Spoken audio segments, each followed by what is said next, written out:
Assalamualaikum warahmatullahi wabarakatuh. Alhamdulillahilladzi arsala rasulahu bil huda wa dinil haq liyudhhirahu 'alad dini kulli walau karihal musyrikun. Asyhadu an la ilaha illallah wa asyhadu anna Muhammadan abduhu wa rasuluh. Allahumma sholli ala Muhammad wa ala alihi wa ashabihi ajma'in. Pemirsa yang berbahagia, alhamdulillah kita masih tetap bisa melaksanakan ibadah di bulan Ramadan ini dengan sebaik-baiknya. Mudah-mudahan sampai di akhir Ramadan nanti kita tetap bisa melaksanakan ibadah ini dengan baik dan mudah-mudahan ibadah Ramadan kita oleh Allah diterima. Amin. Para pemirsa, saya masih akan melanjutkan cerita tentang Uwais Al-Qarni sebagaimana yang pernah saya sampaikan yang lalu. Siapa sebenarnya Uwais Al-Qarni ini?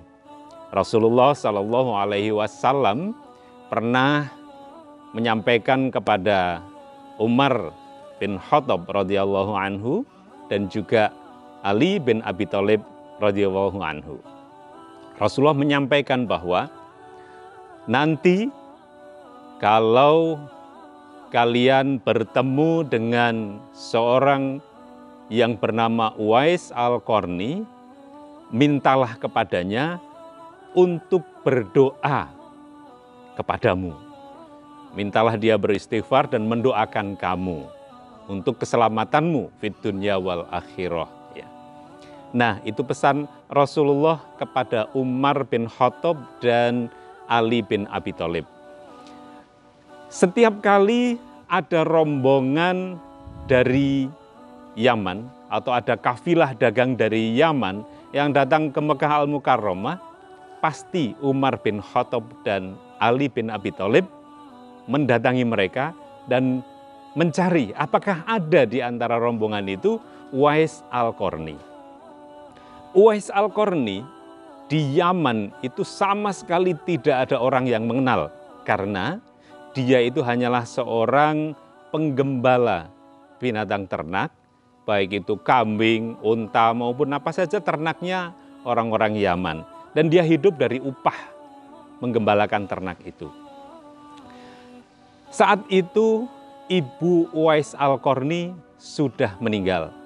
Maka Uwais Al-Qarni bisa ikut rombongan kafilah Yaman itu berangkat menuju Makkah Al-Mukarramah. Sehingga pada saat itu Umar bin Khattab dan Ali bin Abi Thalib mencari di rombongan kafilah Yaman itu dan menanyakan kepada orang-orang yang ada di situ. Padahal saat itu Umar bin Khattab itu adalah khalifah, ya. Khalifah atau presidennya umat Islam pada saat itu. Nah, ditanyakanlah kepada rombongan dari Yaman itu, apakah ada orang yang bernama Uwais Al-Qarni? Maka rombongan itu kemudian menjawab, ada Uwais Al-Qarni. Silakan dicari di tempat binatang ternak kami bawa. Karena memang tugas Uwais adalah menjaga binatang ternak yang dibawa oleh rombongan itu. Juga binatang-binatang yang menjadi tunggangan mereka di dalam perjalanan menuju perdagangan. Ketika Umar bin Khattab dan Ali bin Abi Thalib radhiyallahu anhu mendapatkan jawaban bahwa ada Uwais Al-Qarni di antara rombongan kafilah itu, maka dicarilah oleh mereka berdua.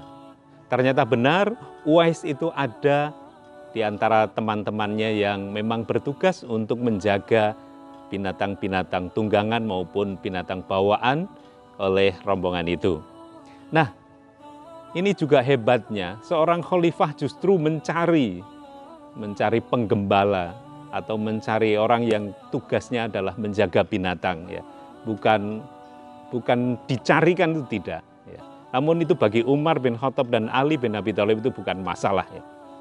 Ketika sudah ditemukan Uwais Al-Qarni, maka dijabatlah tangannya oleh Umar bin Khattab Dan kemudian dibalik tangannya itu, terlihatlah ada sebuah tanda putih di belakang, di punggung tangannya itu, yang itu juga pernah disampaikan oleh Rasulullah Shallallahu Alaihi Wasallam bahwa salah satu tanda bahwa itu Uwais Al-Qarni ada bulatan putih di tangannya, ya. Karena dulunya Uwais Al-Qarni itu sebenarnya seorang yang sakit belang-belang badannya itu, namun ketika beribadah haji bersama ibunya oleh Allah disembuhkan dan hanya ditinggalkan sedikit itu saja sebagai tanda. Nah, setelah ketemu, Umar bin Khattab dan Ali bin Abi Thalib kemudian meminta kepada Uwais, Uwais tolong doakan kami berdua. Uwais sangat sungkan, ya, sangat sungkan. Kenapa? Justru seharusnya saya yang minta doa pada Anda, pada khalifah. Tapi kenapa khalifah kok malah minta doa sama saya gitu. Setelah diterangkan oleh Umar bin Khattab bahwa Rasulullah pernah berpesan seperti itu, maka Uwais sangat terharu. Karena Uwais itu sangat mencintai Rasulullah meskipun belum pernah ketemu sama sekali. Namun dakwahnya sudah sampai ke hatinya dan keimanannya sudah merasuk sangat kuat.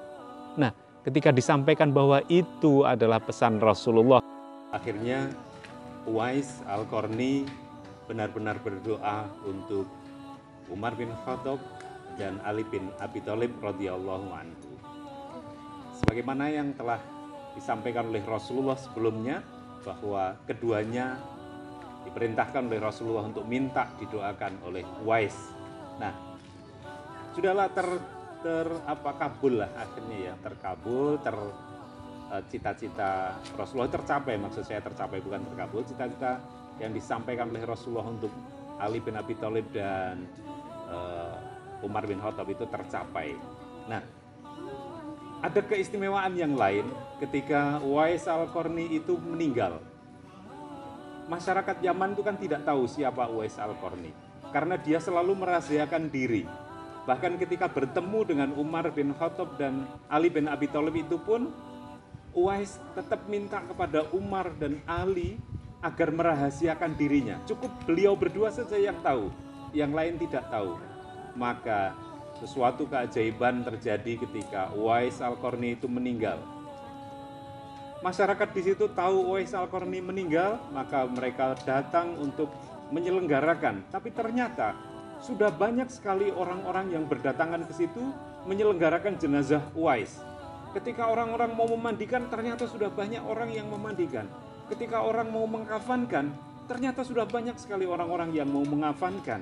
Begitu juga ketika masyarakat ingin menggali kuburnya, ternyata sudah banyak sekali orang-orang yang menggalikan kuburnya.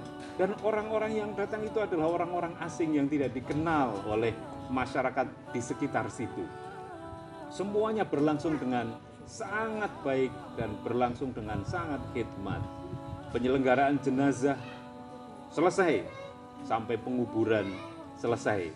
Dan semua masyarakat tidak tahu dari mana orang-orang itu datang. Nah, setelah beberapa lama berjalan, akhirnya orang-orang tahu siapa Uwais Al-Qarni. Maka mereka kemudian bisa mengambil kesimpulan bahwa kemungkinan yang datang itu adalah para malaikat yang membantu menyelenggarakan pemakaman, menyelenggarakan jenazah Uwais Al-Qarni. Karena memang Uwais Al-Qarni adalah seorang pemuda yang akhlaknya sangat mulia sehingga beliau dicintai oleh para penghuni langit. Sampai dengan ketika beliau meninggal, para penghuni langit juga yang kemudian menyelenggarakan jenazahnya.